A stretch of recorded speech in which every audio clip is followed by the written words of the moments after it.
Good morning students.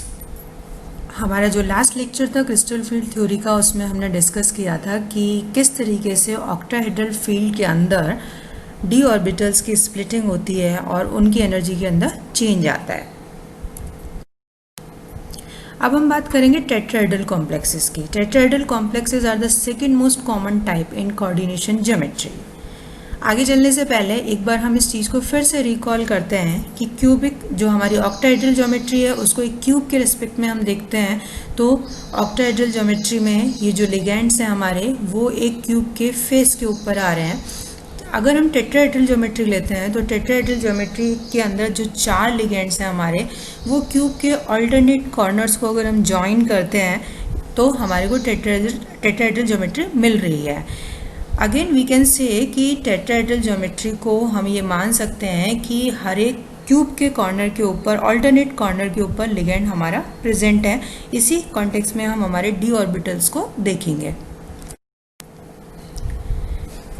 अगर हम इनको कंपेयर करें तो जो हमारा dx² - y² ऑर्बिटल है, अगेन आप देख रहे हैं कि इस क्यूब के अंदर इस तरीके से सेट हो रहा है। अगर ये ऑक्टाहेड्रल ज्योमेट्री होती है उस वक्त dx² - y² लिगेंड के बिल्कुल करीब है, सबसे सामने पड़ रहा है। जब हम टेट्राहेड्रल ज्योमेट्री के कॉन्टेक्स्ट में देखते हैं तो हम देखते हैं कि जो हमारा dxy ऑर्बिटल है, dxy ऑर्बिटल इस की जो लोब्स हैं, वो जो अभी प्रीवियस स्लाइड में आपने देखा टेट्राहेड्रल ज्योमेट्री के अंदर क्यूब में जब हमारा लिगेंड यहाँ प्रेजेंट था तो ये लोब्स कंपैरेटिवली इसके पास में हैं। लेकिन अगर dx² - y² को लें तो ये इसके कंपैरिजन में थोड़ा सा दूर है। सो हम कह सकते हैं कि none of the d orbitals now points exactly at the ligand. आप देख रहे हैं कि dxy ऑर्बिटल भी एग्जैक्टली सामने नहीं पड़ रहा है बट कंपेरेटिवली पास है। But dxy, dxz and dyz orbitals are comparatively nearer. So अब हमारे पास सिचुएशन ये आती है कि जो dxy, y या वो लिगेंड जिनको हमने कहा था कि जिनकी लोब्स एक्सिस के बीच में है, वो लिगेंड के तुलनात्मक रूप से करीब है in comparison to those orbitals जिनकी लोब्स एक्सिस के ऊपर पड़ रही है। तो अब हमारे पास एक डिफरेंट सिचुएशन आती है। The metal d orbitals split into two groups with inverted sequence of orbital sets as observed in octahedral structure and with an energy difference of delta t। यहाँ डिफरेंस आप देख रहे हैं, ये हमारे फ्री आयन के ऑर्बिटल्स है, spherical field के अंदर ऊपर चले गए हैं इक्वल उसके अंदर। ये हमारा बेरी सेंटर है।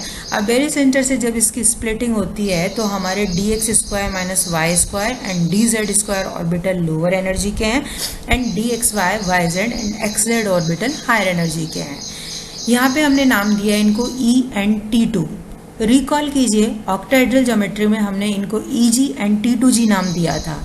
यहाँ हमने G सिंबल जो कि रिलेटेड है किससे, गैरेट, यानी कि presence of centre of symmetry in your molecule, उससे रिलेटेड है, उस बिहाफ पे हमने किया था। चूँकि टेट्राहेड्रल ज्योमेट्री के अंदर सेंटर ऑफ सिमेट्री नहीं होता है, इसलिए इन ऑर्बिटल्स को हम टेट्राहेड्रल फील्ड में जिनकी स्प्लिटिंग हुई है यहाँ से हम जी सिंबल नहीं देंगे और अब इनको हम कहेंगे E and T2 orbital. Again इनमें एनर्जी डिफरेंस जो है वो डेल्टा T है और बेरी सेंटर को मेंटेन करने के लिए जितना ये ऑर्बिटल ई ऑर्बिटल्स लोअर एनर्जी पे जा रहे हैं, यानी कि 3/5 डेल्टा टी नीचे या 0.6 डेल्टा टी नीचे, तो हमारे जो T2 ऑर्बिटल्स है ये 0.4 डेल्टा टी ऊपर चले जाएंगे बेरी सेंटर से और इस तरीके से एनर्जी को कंजर्व किया जाएगा। Since the ligand electrons in tetrahedral symmetry are not oriented directly towards the d orbitals, the splitting energy will be lower than in the octahedral case।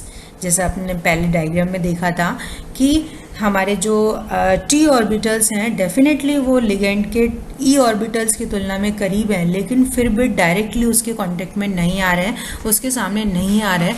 तो इन दैट केस जो splitting होगी वो इतनी lower energy के भी नहीं, वो इतनी हायर एनर्जी पे भी नहीं जाएंगे जितना कि ऑक्टाहेड्रल के केस में हमारे T2 ऑर्बिटल्स जा रहे थे, EG ऑर्बिटल्स जा रहे थे। तो हम कह सकते हैं कि अगर बाकी सब फैक्टर्स को कॉमन रखा जाए तो डेल्टा टी और डेल्टा ओ में ये रिलेशन होता है, delta T is equals to 4/9 delta O. यानी कि अप्रॉक्सीमेटली ऑक्टाहेड्रल ज्योमेट्री में जितनी स्प्लिटिंग होती है उसकी तुलना में टेट्राहेड्रल ज्योमेट्री में आधी स्प्लिटिंग होगी। The value of delta T is very much less than delta O. As a consequence of this, in practice, all tetrahedral complexes of D3 to D8 ions are high spin complexes, or the value of delta T is always less than the pairing energy P, and hence corresponding tetrahedral and octahedral complexes often have different colors. जैसा हमने बताया कि octahedral की तुलना में इनके अंदर हमेशा आधी स्प्लिटिंग होगी, तो उस स्प्लिटिंग के केस में जब हम इलेक्ट्रॉन्स के डिस्ट्रीब्यूशन की बात करेंगे तो वो जो डिफरेंस इन एनर्जी है डेल्टा टी, ये हमेशा पेयरिंग एनर्जी से कम ही होता है, चाहे कितना ही स्ट्रॉन्ग फील्ड लिगेंड आ जाए। एक और फैक्टर यहाँ काम करता है, ऑक्टाहेड्रल ज्योमेट्री में 6 लिगेंड होते हैं, इसमें 4 लिगेंड ही होते हैं, तो नंबर ऑफ लिगेंड भी कम हो गया।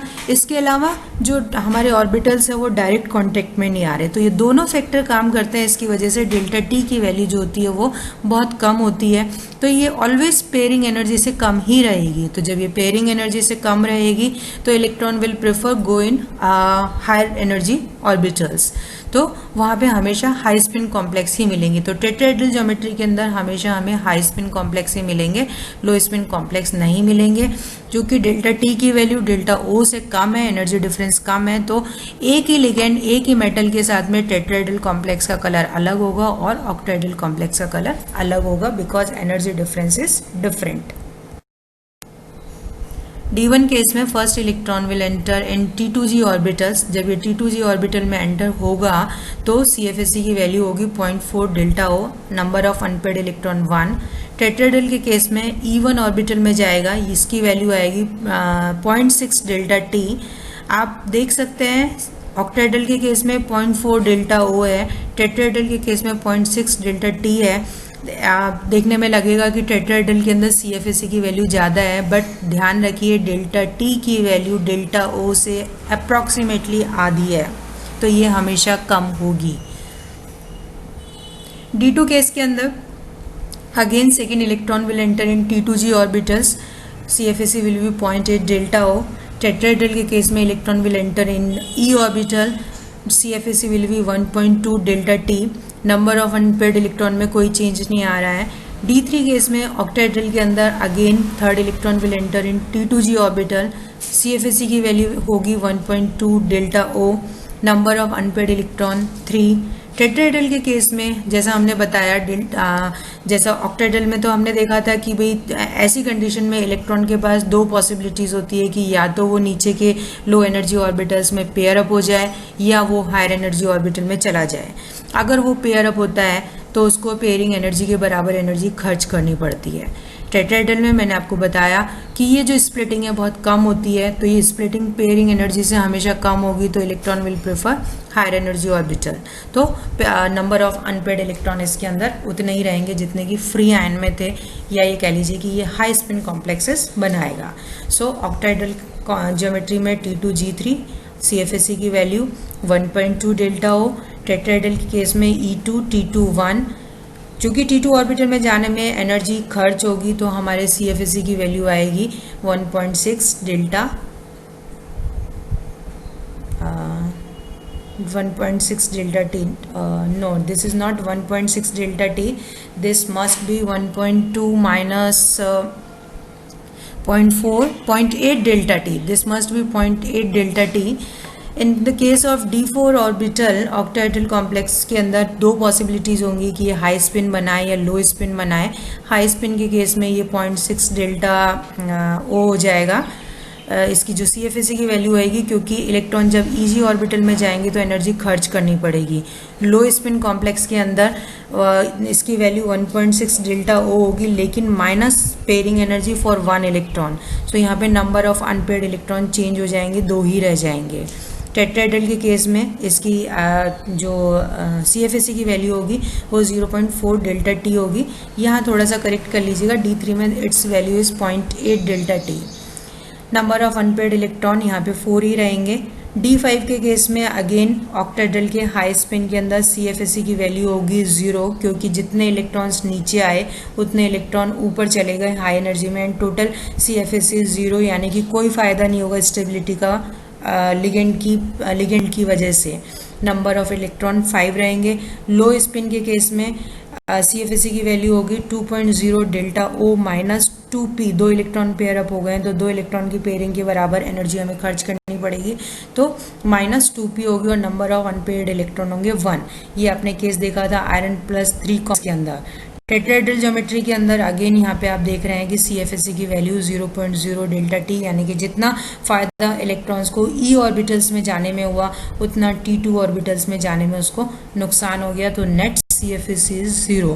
So D5 केस के अंदर octahedral high spin complex CFSE will be 0, tetrahedral complex CFSE will be 0, no benefit from crystal field stabilization.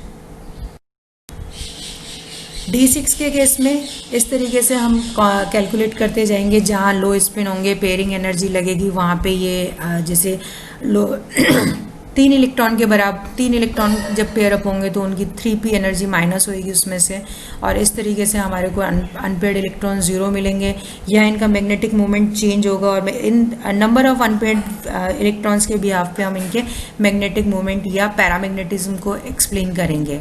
तो इस तरीके से हम मैग्नेटिक मोमेंट को कैलकुलेट मेजर करके ये बता सकते हैं कि हमारा कॉम्प्लेक्स हाई स्पिन होगा या लो स्पिन होगा। तो इस तरीके से ये सारी कैलकुलेशन हम कर सकते हैं। D7 के केस में अगेन आप देख रहे हैं ये सारी कैलकुलेशन से हमारी चल रही है। टेट्राहेड्रल के केस में भी पेयरिंग स्टार्ट हो गई है, क्योंकि D6 से स्टार्ट हो गई थी, 1 इलेक्ट्रॉन पेयर अप हुआ था। D7 के अंदर 2 इलेक्ट्रॉन पेयर अप हो गए, तो 2 इलेक्ट्रॉन की पेयरिंग एनर्जी के बराबर एनर्जी माइनस होगी। Again number of unpaired electron भी चेंज हो रहे हैं यहाँ पे, क्योंकि अब पेयरिंग स्टार्ट हो गई है। Similarly in the case of D8, D9 and D10 complexes, D10 के अंदर आप देख रहे हैं चाहे वो ऑक्टाहेड्रल है चाहे वो टेट्राहेड्रल है, हाई स्पिन लो स्पिन की कोई पॉसिबिलिटी नहीं है। ऑक्टाहेड्रल में भी वो पॉसिबिलिटी हमारी ख़त्म हो गई थी D8 से। अब D10 के अंदर चूंकि सारे D कक्षक भरे हुए हैं तो CFSE की वैल्यू होगी 0 and number of unpaired electrons will be 0, so all D10 complexes will be diamagnetic, उनके अंदर कोई भी मैग्नेटिज्म नहीं होगा। तो इस तरीके से हम क्रिस्टल फील्ड थ्योरी के बिहाफ पर CFSE को कैलकुलेट करते हुए जो हमारे डेटा हैं, जो अनपेयर्ड इलेक्ट्रॉन्स हैं एंड कॉम्प्लेक्स की स्टेबिलिटी, उनको हम एक्सप्लेन कर सकते हैं। Thank you.